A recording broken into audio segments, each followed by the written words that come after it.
نیند پر جال سے پڑنے لگے آوازوں کے، اور پھر ہونے لگی تیری صدا آہستہ آہستہ۔ رات جب پھول کے رخسار پہ دھیرے سے جھکی، چاند نے جھک کے کہا اور ذرا آہستہ آہستہ۔ ہوا مہک اٹھی، رنگ چمن بدلنے لگا، وہ میرے سامنے جب پیرہن بدلنے لگا۔ بہم ہوئے ہیں تو اب گفتگو نہیں ہوتی، بیان حال میں طرز سخن بدلنے لگا۔ اندھیرے میں بھی مجھے جگمگا گیا ہے کوئی، بس ایک نگاہ سے رنگ بدن بدلنے لگا۔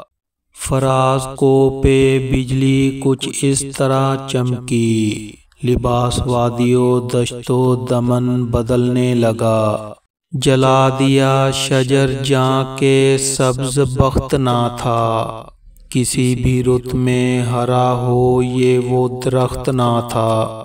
وہ خواب دیکھا تھا شہزادیوں نے پچھلے پہر، پھر اس کے بعد مقدر میں تاج و تخت نہ تھا۔ ذرا سے جبر سے میں بھی تو ٹوٹ سکتی تھی، میری طرح سے طبیعت کا وہ بھی سخت نہ تھا۔ میرے لیے تو وہ خنجر بھی پھول بن کے اٹھا، زبان سخت تھی لہجہ کبھی کرخت نہ تھا۔ اندھیری راتوں کے تنہا مسافروں کے لیے دیا جلاتا ہوا کوئی ساز و رخت نہ تھا۔ گئے وہ دن کہ مجھی تک تھا میرا دکھ محدود، خبر کے جیسا یہ افسانہ لخت لخت نہ تھا۔ ہوائے تازہ میں پھر جسم و جاں بسانے کا، دریچہ کھولیں کہ ہے وقت اس کے آنے کا۔ اثر ہوا نہیں اس پر ابھی زمانے کا، یہ خواب زاد ہے کردار کس فسانے کا۔